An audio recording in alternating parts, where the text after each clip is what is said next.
இன்றைக்கி டோட்டலாக இவ்வளோ பிரண்டை பறிச்சிட்டு வந்திருக்கிறேன். மறுபடியும் பொடி பண்ணுறதுக்கு பொடி தீரப்போகுது. பாதி வந்து எங்கள் ஹஸ்பண்டுக்கு கொடுத்து விட்டேன், ஊருக்கு போகிறாங்கன்ட்டு.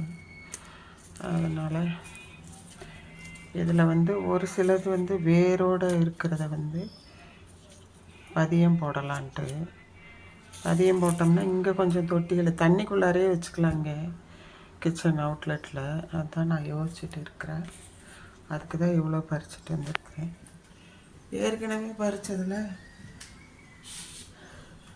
ஏற்கனவே போன வாட்டி பறித்ததில் ஒரு துண்டு வச்சேன். அது பாருங்கள் எவ்வளோ வேர் விட்டுருக்காங்கன்னு. சும்மா இந்த மாதிரி தண்ணிக்குள்ளார தான் போட்டு வச்சுருக்கேன்.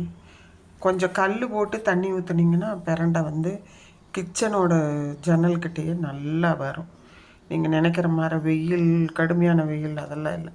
தண்ணிக்குள்ளாரையும் வர்றாங்க, தண்ணிக்குள்ளார. ஆனால் கல் போட்டு வைக்கணும், அளவாக தண்ணி ஊற்றினா போதும். இப்போ நான் போன வாட்டி தான் நான் வச்சேன். இப்போ பாருங்கள் இவ்வளோ நீளம் வளர்ந்துருக்காங்க. நான் வச்சது இவ்வளோ தான். இந்த ஒரு குட்டி வேர் தான் இருந்துச்சு வச்சேன். அது வந்து இவ்வளோ பெருசு, டபுளாக வேறு வர்றாங்க. அதான் இன்றைக்கி பார்த்தேன், போய் பறிச்சிட்டு வந்திருக்கிறேன் போர்ட்டிக்கோலேருந்து. இதில் பாதியை செய்துட்டு பாதியை வந்துட்டு சும்மா சின்ன சின்ன குச்சியாக இது பாருங்கள். இது மாதிரி ஒரு இணுங்கு வச்சிங்கனாலே போதும். நீங்கள் ஆன்லைனில் ஃபஸ்ட் டைம் வாங்கிக்கோங்க, அமேசானில் இல்லை கார்டன் அப் இதில் கிடைக்கும். வாங்கி பொடி பண்ணிவிட்டு அதுலேருந்து ஒரு ஒரு துண்டு இப்படி எடுத்து வச்சிங்கனாலே வந்துடுவாங்க. சரியா? இது போல் யூஸ் பண்ணுங்கள். ஒரு வாட்டி காசு கொடுத்து வாங்கினா போதும், அப்புறம் நீங்கள் வந்துட்டு யூஸ் பண்ணிக்கலாம். எல்லா இதுலேயுமே கிடைக்கும்.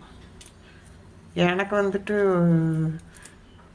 போயிடுச்சுன்னு சொல்லி ஒருத்தவங்க அவங்க வீட்டில் இருந்தது என்னோடதுலேருந்து அவங்க எடுத்துகிட்டு போனாங்க. கடைசியில் என்னோடதெல்லாம் மடிஞ்சு போச்சு. அப்புறம் அவங்களோடதுலேருந்து கொண்டு வந்து 2 நட்டு வச்சுட்டு போனாங்க. அதுதான் இவ்வளோ தளைஞ்சு கிடக்கு. அது நிறைய கீழேயே பதியம் போட்டிருக்கிறேன், இப்போ நமக்கு தேவைப்படுதுன்ட்டு. அப்புறம் இது வந்துட்டு போன தடவை 15 days ஆச்சு, 2 மடங்கு வளர்ந்துருக்குறாங்க. அதனால் நீங்கள் இது போல் பண்ணி பாருங்கள். இது வந்து க்ளீன் பண்ணுறது வந்து எப்படின்னா, ஒரு நாளைக்கு நான் உங்களுக்கு சொல்லித்தரேன். இப்படி இருக்குல்ல, இப்படி சைடில் எனக்கு கேமரா வச்சுட்டு எடுக்க முடியும். இப்படி பார்த்தீங்களா, சைடில் இருக்கிற அந்த ஓரம் 4 சதுரம் இருக்கு இல்லையா, 4 சதுரத்தில் சைடில் மட்டும் இப்படி எடுத்திங்கன்னா போதும், நார் ஒன்று வரும். இந்த இப்படி ஸ்கொயராக இருக்குது இல்லையா, அதில் நீங்கள் வந்துட்டு இந்த ஸ்கொயர் பாகத்தில் இப்படி கை வச்சிங்கன்னா இந்த நுனியில் இப்படி தான் வருவாங்க.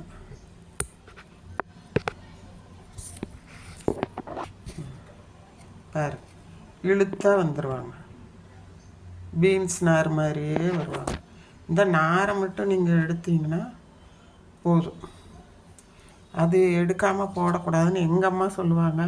ஒரு சிலர் அப்படியே தான் போடுறாங்க, யூடியூப்பில் காமிக்கிறாங்க.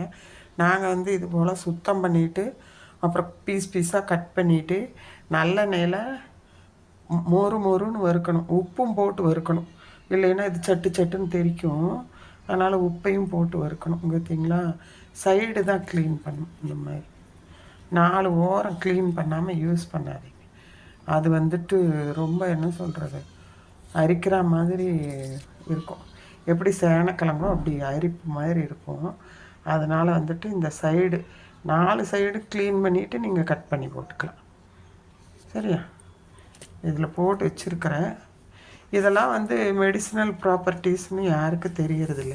இப்போ நான் இந்த ஃபோட்டோவை போட்டிருக்கிறேங்களே, நீங்கள் இதை கிளிக் பண்ணி ஆயுர்வேதிக் இதுன்னு பாருங்கள், இயற்கை மருத்துவத்தில் பாருங்கள். இதனோட பெனிஃபிட்ஸ் என்னன்னு சொல்லிட்டு உங்களுக்கு வந்துட்டு தரோவாக போட்டிருப்பாங்க. அது பார்த்து தான் நம்ம படிச்சுக்கணும். நான்லாம் 64 வயசு ஆகுது. மாத்திரை எடுக்கிறேன்னா ஒரு எமர்ஜென்சி, ரொம்ப முடியாத போது தான். ஒழுங்காக சாப்பிடாம டயத்துக்கு சாப்பிடாம வந்ததுனால வந்ததுன்னு சொல்லிட்டாங்க டாக்டரு. அதனால் இது அவங்க கொடுக்குற மாத்திரை சாப்பிட்டாலும் இதை வந்துட்டு சைடில் நம்ம பொடியாக தோசை, காலையில் பொடி தோசை தான் சாப்பிட்டேன், இந்த பொடி தோசை. அதனால் பொடி தோசை இல்லை சாதத்தில் பிசைஞ்சு ஒரு சிலர் புளிக்குழம்பு பண்ணுறாங்க. ஆனால் நான் பண்ணுறதில்ல. ஏன்னா நமக்கு பொடி அது போட்டே சாப்பிட்டுக்கலாம், ஒன்றும் இல்லை. நீங்கள் சாம்பார் போட்டு சாப்பிட்றீங்கன்னா அதுக்கு முதல்ல ஒரு ஸ்பூன் நெய் ஊற்றி இதில் ஒரு அரை ஸ்பூன் பவுட்ரு போட்டு ஒரே வாய் சாப்பிட்டிங்கன்னா போதும். ஃபுல்லாக சாப்பிட்ணுன்னு இல்லை. நீங்கள் சட்னி அரைச்சாலும் தோசைக்கு ஸ்ப்ரெட் பண்ணி சாப்பிட்லாம். யூஸ் பண்ணி பாருங்கள். இது போல் பதியம் போடுங்க. பதியம் போட்டிங்கன்னா செம்மையாக வருது. நான் இதுதான் அந்த ஃபஸ்ட் டைம் தண்ணிக்குள்ளார ட்ரை பண்ணேன். ஆனால் வந்துருச்சு. எவ்வளோ இலை விட்டுருக்காங்க பாருங்கள், டபுளாக கிளையும் விட்டுருக்காங்க. அதனால் நீங்களும் யோசிக்காமல் இது போல் செஞ்சு பாருங்கள். நீங்கள் கிடைச்சா எங்காவது வழியில் இது நிறைய கிராமத்து சைடுகளில் நிறைய இருக்கும். இப்போ போய் வீட்டுகள்லேயே லேடிஸ் எல்லா இதுவும் தெரிஞ்சு வச்சுட்டு வளர்த்துறாங்க. நீங்கள் வந்துட்டு அதில் கொஞ்சம் எடுத்து வச்சிங்கனாலே வந்துடும். பெனிஃபிட்ஸ் என்னன்னு கண்டிப்பாக போட்டு பாருங்கள் ஆன்லைனில். அது உங்களுக்கு ரொம்ப யூஸ்ஃபுல்லாக இருக்கும்.